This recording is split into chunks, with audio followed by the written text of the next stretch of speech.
Hey everyone, this is Dr. Tim, and today we're going to talk about 13 important things that you need to know when you're first starting up your aquarium using Dr. Tim's one and only live nitrifying bacteria, or in that case, anyone's bacteria, or even if you're not going to use bacteria, how to set up your tank and get it cycling without frustration.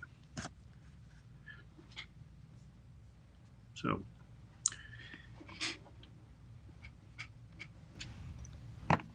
now, in order to make this a little bit more understandable, what we're going to do with this podcast is have a conversation, and I've enlisted the help of Dr. Tim's social media manager, Hillary Jaffe, and she's going to be asking me a series of questions. We're going to have a conversation about cycling. Hey, Hillary, how you doing today? I'm doing good. How about you? Doing well. All right, so I've made the introduction. Why don't we jump right in and let's discuss things you need to know about cycling and starting up your aquarium.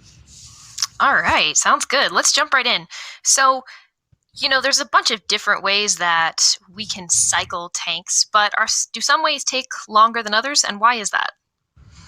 They do. In fact, we've got one person on our customer service, info at Dr. Tim's, and they're trying to cycle, and they've been cycling for 8 weeks, and basically because they don't have any bacteria. You have to have a source of nitrifying bacteria to get the system going, to goose the system. Generally, and this is something that most people are surprised to hear, the source of your nitrifying bacteria is your drinking water. Drinking water Oh, pipe systems are full of nitrifying bacteria that live in a biofilm that coat the insides of the pipe. But if you start your saltwater or reef aquarium with DIRO water or heavily filtered water and artificial sea salts, you basically don't have a source of nitrifying bacteria. And if you're just adding some ammonia, or some people just fill it up and think they can wait, well, you don't have anything that's so-called prime the pump in terms of bacteria, and you're going to wait and wait and wait. A quicker way is to add some bacteria to the system. all right. And so we can do that with the one and only live nitrifying bacteria. You can also get a bottle of ammonia that comes with it that can help jumpstart it. Right. You need two things. Once the aquarium's all set up, you need a source of bacteria and you need a source of ammonia. There's a couple of ways. The cleanest, easiest way is to use our one and only live nitrifying bacteria, get our ammonia drops, and follow our guide of dosing a little bit of ammonia into the system.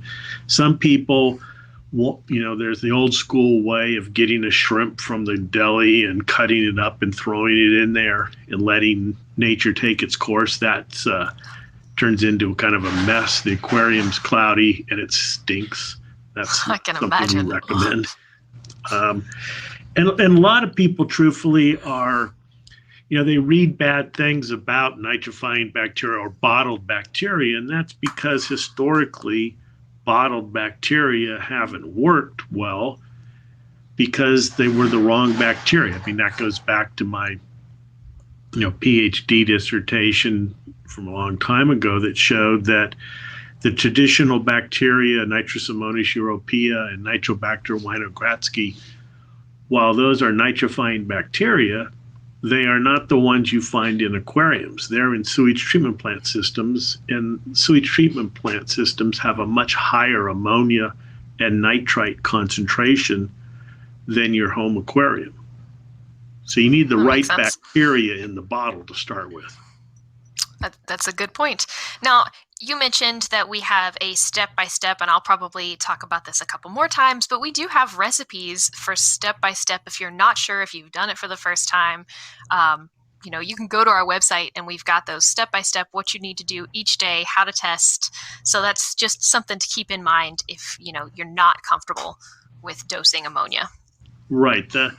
And the reason we develop these is if you're starting out as a novice, setting up your first tank, and you go, where are you going to go? You're going to go to the web.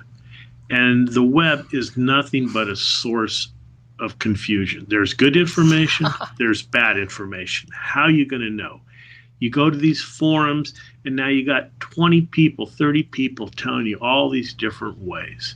And it's understandable that people are confused, and it's not that hard. So we've taken it day by day, step by step, with our guide of how to get through this. And just a little bit of patience, you can cycle your tank in 10 to 14 days. And just, I'll try to say this only once, just follow the guide and don't listen to all the voices that are out there. You need one teacher, not 500 teachers telling you 500 different things.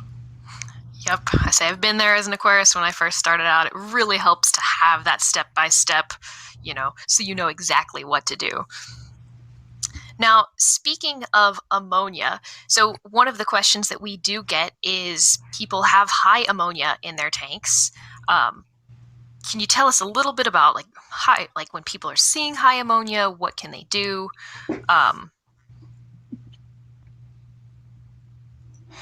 Well, so it's very popular these days to use live sand. And live sand is a term that means that instead of, it's got organics, it's got bacteria, it's got living creatures in there. The problem with the live sand is that it's been sitting in a bag on a store shelf for who knows how long.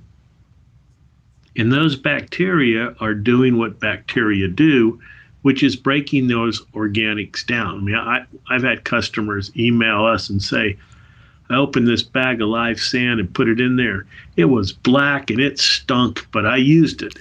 Well, you don't really want to do that. That just tells you that there's a lot of organics in there. And what bacteria do is they break down or convert those organics into ammonia. And so you've added ammonia into this aquarium without even knowing it. And then you go ahead and dose our drops. And people get confused. We want you to add 4 drops per gallon, no more. And that will take your ammonia to 2 parts per million ammonia nitrogen. But then what people will do is their test kit won't read that, so they'll add more drops. And basically they're overdosing. So there's a couple of sources of ammonia, and that's how you can end up with these high doses. Okay. That's something I guess maybe not everybody thinks about, is that live sand having the organics that, turn into ammonia. So definitely something to be mindful of when you're starting up your tank. Yeah, what we recommend is if you're going to use live sand, set up the tank, get it running, sand in the tank, let it run for 24 hours. And then before you add any ammonia drops, measure the ammonia, see if there's any present. And if there is, then either don't add any of the ammonia drops or cut way back on the amount of the ammonia drops that you add.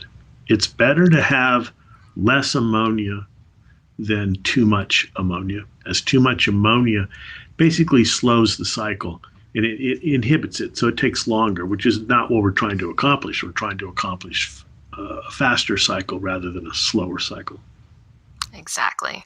That's a good point. Wait, if you've got that live sand, wait and then test it after 24 hours and see where your ammonia level's at. Maybe even wait 2 days before starting your dosing.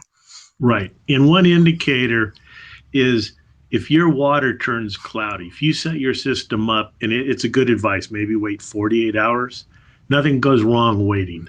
But if your water turns cloudy, that means that the bacteria in the live sand are doing their thing, degrading organics and putting ammonia in the water. So you're definitely going to want to measure ammonia and nitrite before you even add the ammonia drops. Cloudy water is an indication. All right, good to know. Something to be aware of. Now, what if people don't want to add sand? Sometimes people are setting up quarantine tanks. I know a lot of those are bare bottom tanks and they don't have any media. Correct. And this is another problem in that The nitrifying bacteria, the ones that we need to convert the ammonia to nitrite, nitrite to nitrate, live on surfaces. They don't really want to live free swimming in the water. So if you have a quarantine or bare bottom tank and it's typical to put some plastic piping in there or some fittings, that's really not enough surface area. So what we recommend, and the reason people will have bare bottom quarantine tank, is that the calcareous core, the coral rubble can absorb some of the medications and take the medication out of the water.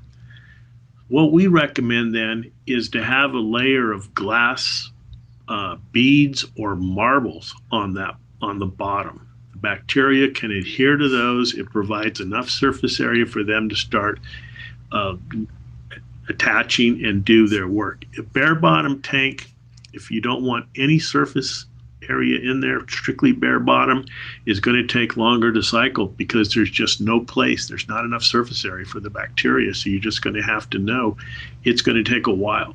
Sponges can help if you can have an air or even a little water pump driven sponge filter. That's good. You need something. A bare bottom tank with just an air stone will not cycle very fast at all. All right, now that's good to know. Now, too, if you're putting marbles or something like that in the tank and you don't want them in the tank, if you're going to take them out, don't take them out all at once. Take them out at a little bit at a time. Exactly. Once the tank is cycled, then you can siphon them out or remove them however you want. A little bit of a time over a week's period.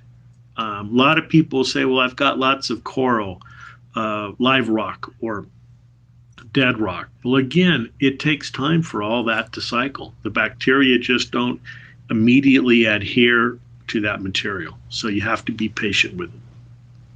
All right. Patience is one big thing that I feel like every aquarist needs a little bit of, no matter what.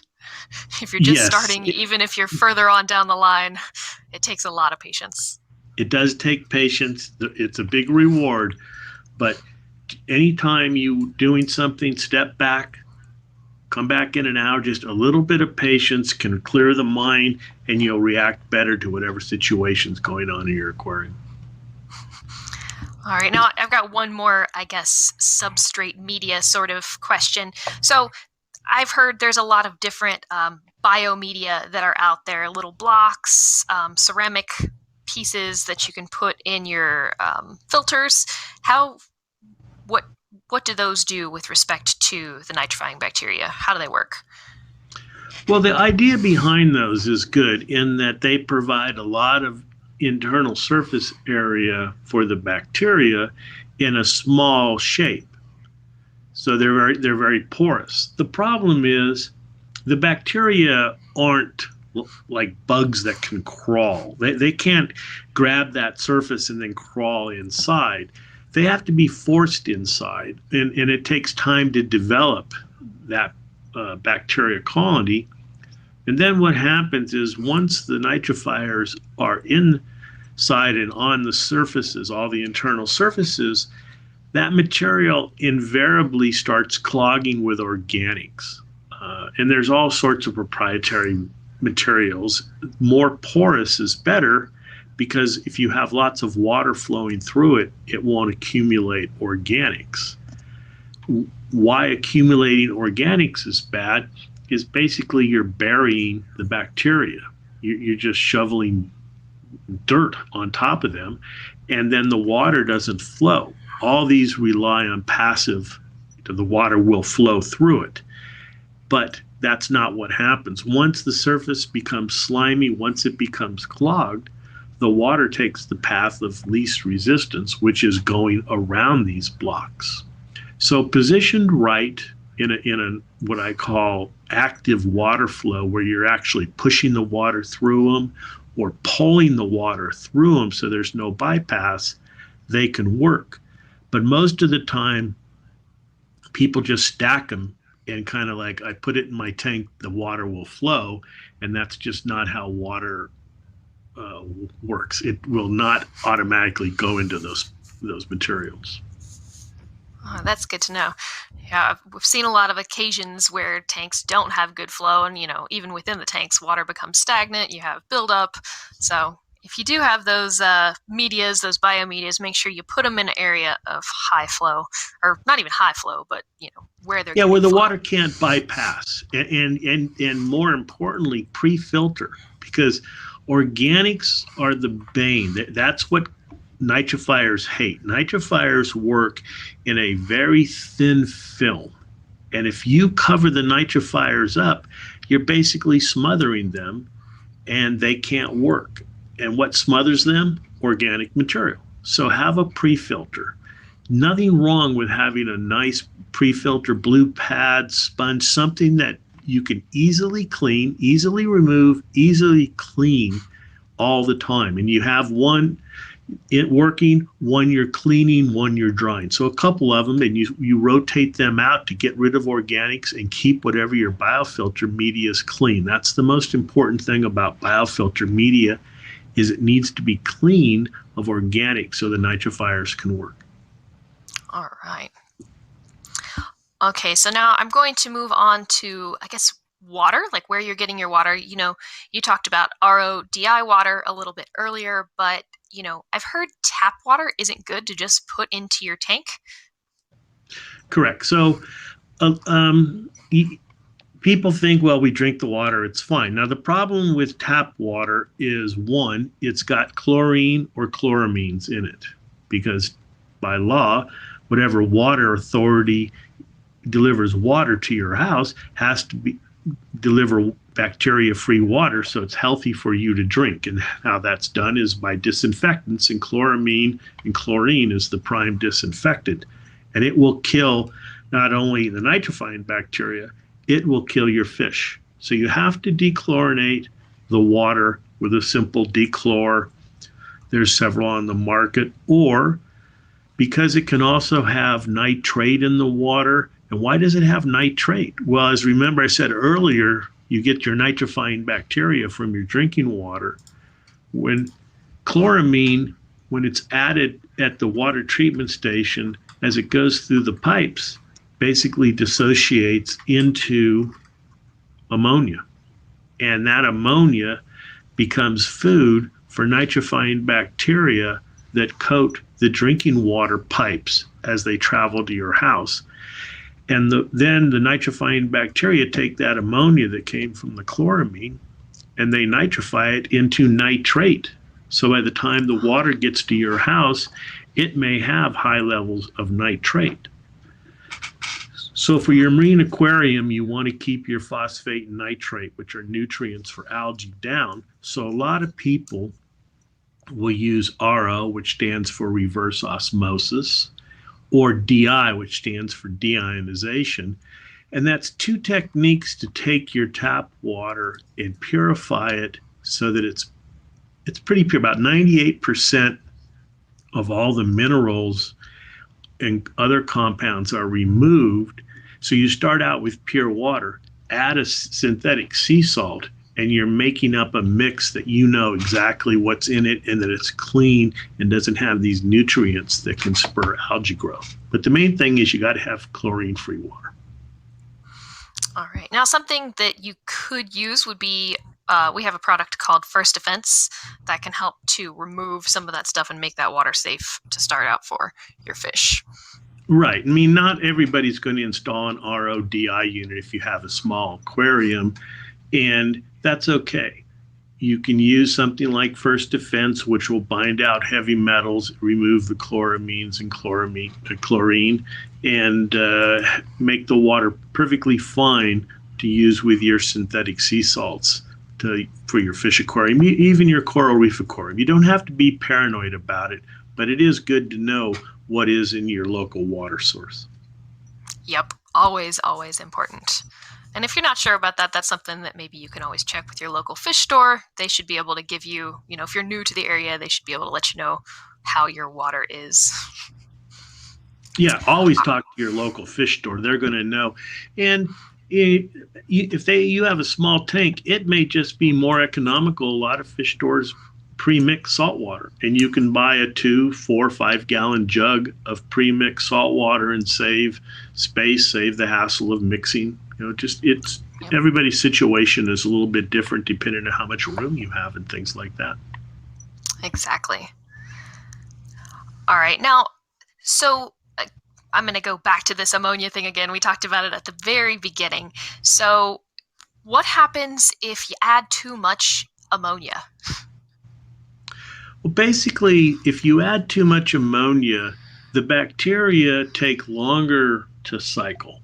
And there's two types of these nitrifying bacteria. The general classifications are ammonia oxidizing bacteria, just like the name says. They oxidize or change the ammonia, and they change it into nitrite. And the second group of bacteria are these nitrite oxidizing bacteria, because nitrite is just as toxic as ammonia. And so these second group of bacteria convert the nitrite to nitrate. The problem is when you have high ammonia, the ammonia oxidizing bacteria work relatively fast compared to the nitrite oxidizing bacteria. And what invariably happens is you get a buildup of nitrite. And when the nitrite is really high, it turns out nitrite is very toxic to nitrifying bacteria. It's kind of a negative feedback loop. And so high ammonia will invariably lead to high nitrite and a long time exposure. When you're talking about toxicity, it's not just the level the toxin gets to, but it's also the time exposure. And so a lot of people will find in their saltwater aquarium, I was able to get the ammonia to cycle. It went up, it came down in a week, but my nitrite is hanging on. It's taking forever. And that's due to two things.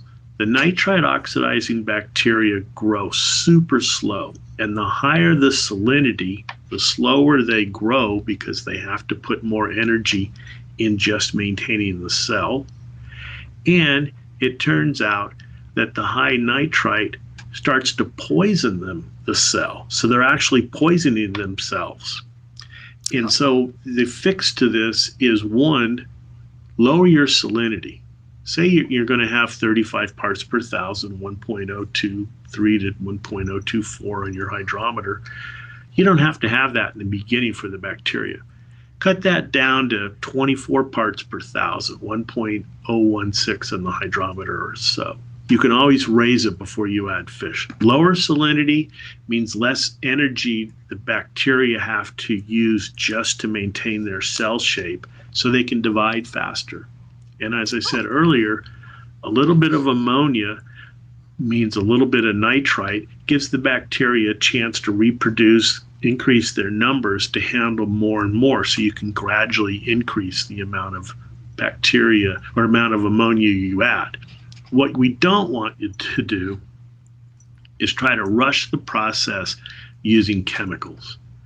There are chemicals, we make one, AquaCleanse, that can remove the ammonia in the water.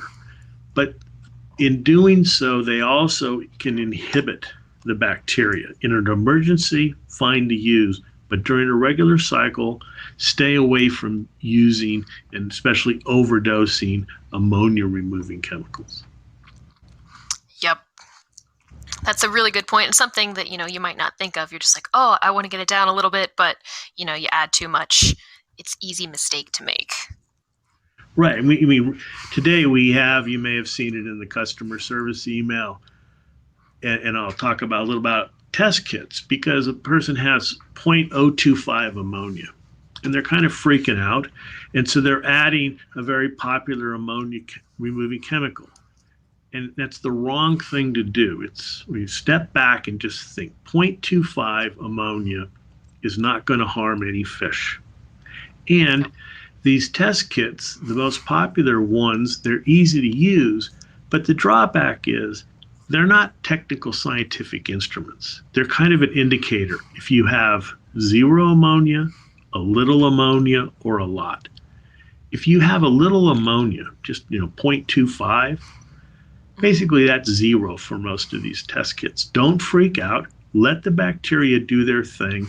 The exact wrong thing to do is to start dumping in chemicals. It's just going to mess up the entire cycle, inhibit the bacteria, and do the opposite of what you want. It's going to take it longer to cycle rather than save the bacteria and make it less toxic for them. And, too, something that you mentioned earlier is just, take a deep breath, kind of step away from the situation, and then maybe revisit it in like a day, especially if you don't have fish in there. Nothing too much to stress over. Exactly. And also, maybe the test tubes were dirty. If you get this, even we do this in analytical science, you get this weird result. What's the first thing you do? Rerun the result. Clean everything. Absolutely. and rerun it and confirm. And like I said, if you've got 3 or 4, that most of these ammonia test kits turn the water some shade of green or dark blue. If it instantly turns colors, okay, you've got something. But if it's just a faint, man, that's hard to tell. Don't beat yourself up. The answer is it's low, or as you said, you know what? No fish in here. Nothing's going to be, no need to rush anything. Let's come back tonight or tomorrow morning and measure again. Let things take their course. Exactly. So I think you've touched on this. If in your cycle you've got some things that are off and you have high nitrate, or Well, usually it's going to be high nitrite. And with nitrate, people kind of freak because they think, well, the end product of nitrification is nitrate, and I'm adding this ammonia and it's disappearing. And 2 things we get most common. People say, well, I'm not seeing any nitrite, the second part. Well, that's what that's good. If you have a bacteria like our one and only that's working, you may not see the nitrite, because if you follow our directions and give the bacteria time, they will convert the ammonia to nitrite and nitrite to nitrate within the 24-hour measuring period. We don't want you to measure every 15 minutes. We literally get this where people dump the ammonia in, they dump the bacteria in, and then 30 minutes later they measure expecting things to be 0. That's not how it happens. Relax, 24 hours, give it a day or 2, but you may not measure nitrite. And so then they measure nitrate and they don't see any. Well, the problem with the nitrate test kits is that for the vast majority of them, until the nitrate gets to be around 20 ppm, these kits don't read. I won't go into the chemistry of it, but with these low levels in the beginning, your nitrate test is basically not going to have a value. It just isn't going to pick up those low levels, so don't worry about it. The other thing people don't realize about the nitrate test kits is the way these work is that when you do the nitrate test, the first chemical basically that you add to the test and you shake, and if you have low levels, you really need to shake hard for several minutes, converts or changes the nitrate to nitrite. Well, during the cycling, if you have nitrite, the nitrate test kit is measuring that too. So you get these weird, if you're charting it out, and a lot of people do, you get these weird charts where for a while you had nitrate and then all of a sudden it all disappeared.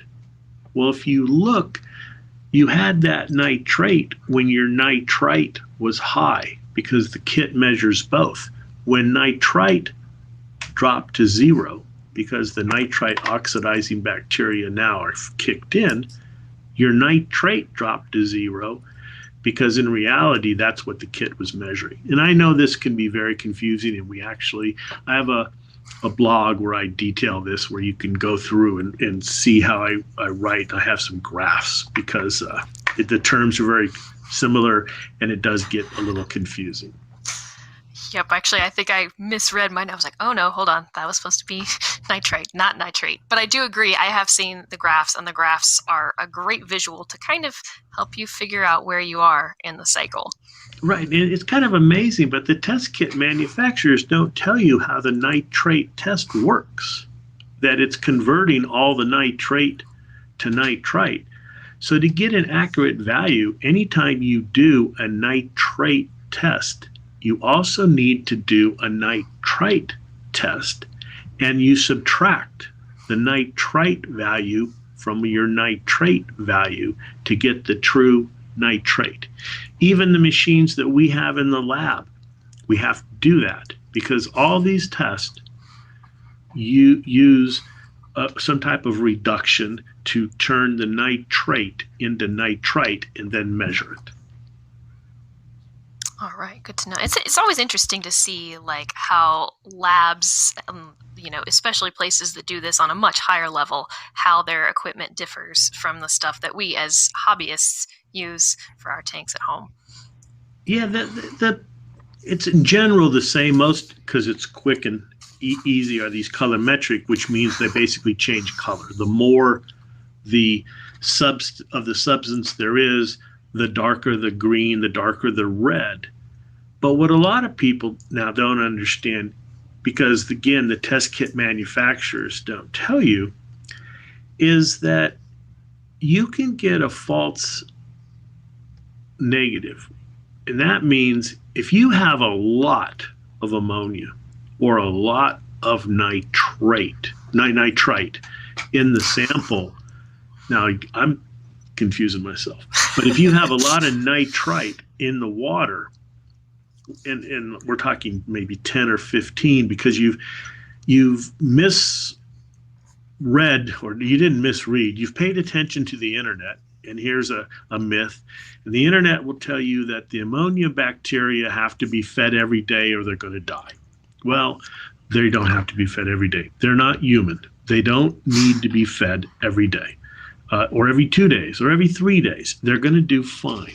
But people are adding the ammonia, and the bacteria are converting it well, but the nitrite is super high and the whole thing is stuck. And as we've discussed, the whole thing is stuck because the nitrite is too high, and the bacteria are being inhibited by it. But sometimes people say, well, something's wrong, and their nitrite test will come back zero because the nitrite level is so high, the test kit returns a false negative, meaning it says it's zero, but it really isn't. And if you did a dilution, the thing would turn scarlet red immediately. So it's not to be confusing, but the water chemistry, there are limits to these tests, and they are just basically an indicator. High levels, low levels, presence, absence. Yep. All right. Now, I don't want to stick on this too much long, but what if you have no nitrite? You mentioned that it could be like, bad readings, but are there any other circumstances that would cause you to have no nitrite? Well, if the bacteria are working, but if you suspect something, you can always dilute it, and don't rely on chemicals.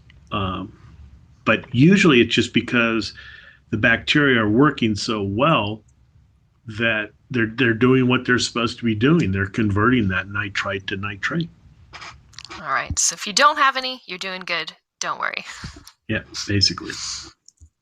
Okay, moving on from that nitrite confusion. So we mentioned earlier different waters. So depending on where you live, you could have hard or soft water. And with that comes varying pHs. How does pH affect and impact these bacteria? Right.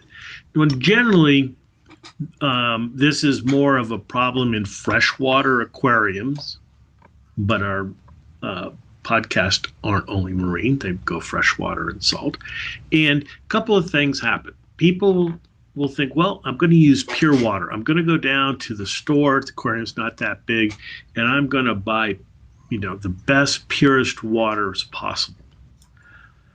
Or they live in, say, the Pacific Northwest, Seattle, up in that area, where the rainwater is very pure.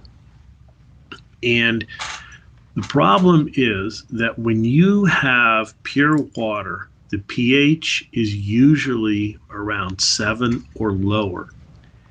Oh. And ammonia, we'll try to make this a lot easier to understand than nitrite and nitrate, but ammonia exists in two forms. And the ammonium and ammonia.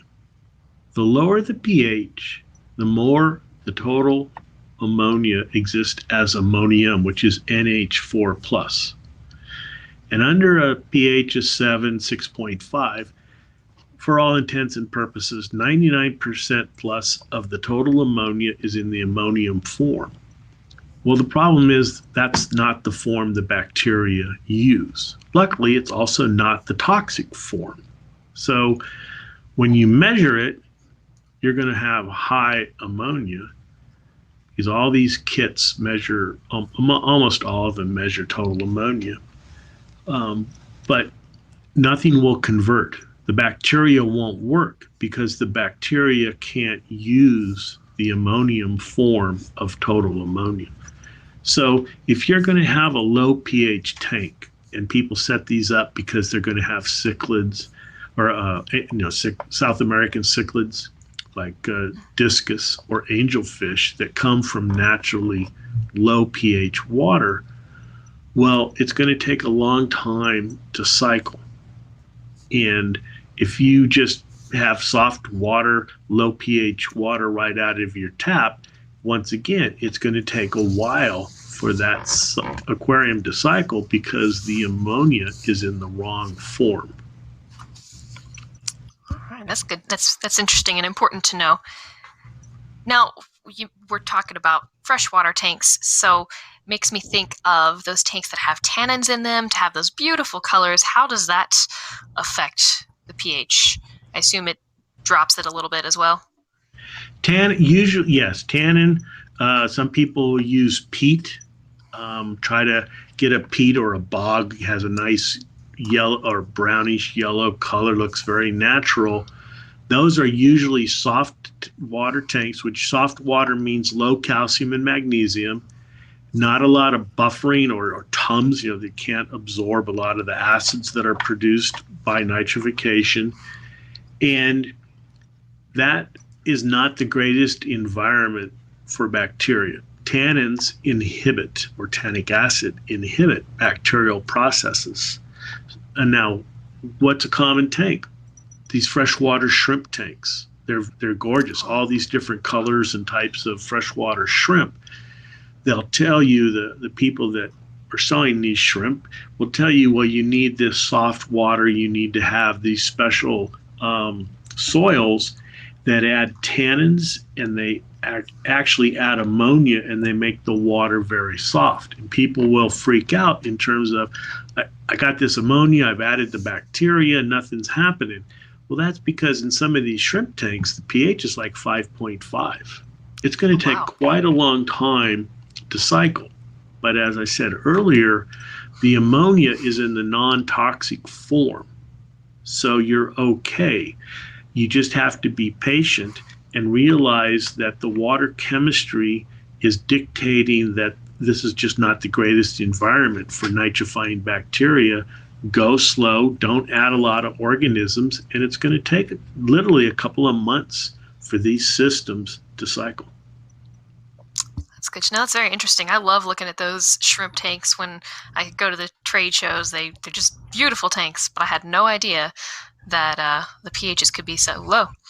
Yeah, there's special soils, and it's tough to be a nitrifier living in 5.5 pH, and those soils leach ammonia too. So again, if you're going to set up a shrimp tank and you're going to use these soils, Measure the water. Let it run for 1 or 2 days and measure the water. And you probably don't have to add the ammonia drops. And then realize that with this situation, it's going to take a little bit of time to cycle. All right, good to know. All right, now I've got my last question for you, and I'm sure this varies throughout the year as we see temperature increases and decreases. Right now in the summer, Southwest, we've seen, 113 degree, but also I know it can get pretty cold. How does temperature affect these bacteria, especially with respect to shipping? Right. Well, nitrifiers cannot survive freezing unless they're in a solution with a special preservative, which nobody adds because it's relatively expensive. So you definitely, if you're going to be getting nitrifiers shipped to you in the wintertime when the temperature is below zero and you just know it's going to be freezing temperatures, make sure the company is shipping with some type of weather protection, or you're just your investment's going to be ruined. Heat, lucky thing about nitrifiers is they can survive pretty warm temperatures. With the extreme heat that can be happening in the Phoenix, Las Vegas, that Southwest during the height of summer, again, you probably want to pay a little extra to get a shipping pack that has gel in it. I mean, what I say with people is, would you ship fish to you in this weather? Well, fish would freeze in the middle of winter in some areas, or they wouldn't survive the heat in some areas. So if it's not good for fish, figure it's not good for your bacteria, and make sure that wherever you're buying your bacteria has a extreme weather package that it has gel packs or heat packs that can protect the bacteria. All right, that's good to know. That's a good rule of thumb too. Make sure, if you wouldn't ship fish in the weather, don't ship the bacteria without some sort of heating pack or ice pack. Right. What I tell people is bacteria, just think of them as a fish. You wouldn't buy your fish and leave them in your car window in direct sunlight while you're, getting lunch or something like that. Why would you do that with the bacteria? Just treat it like they are a group of living creatures that you need. They're hardy. It is hard to kill them, but there are things that can kill them, and there's conditions they grow well in. There's conditions they don't grow well in. A lot of people will say, well, I got a bad batch.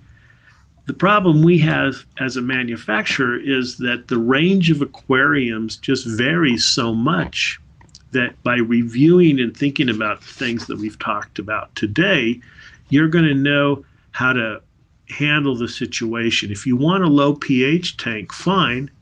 Start out at a higher pH, get the bacteria established, and then slowly lower the pH. That gives the bacteria time to adapt. The same thing with temperature. We've got people that want a cold water fish tank.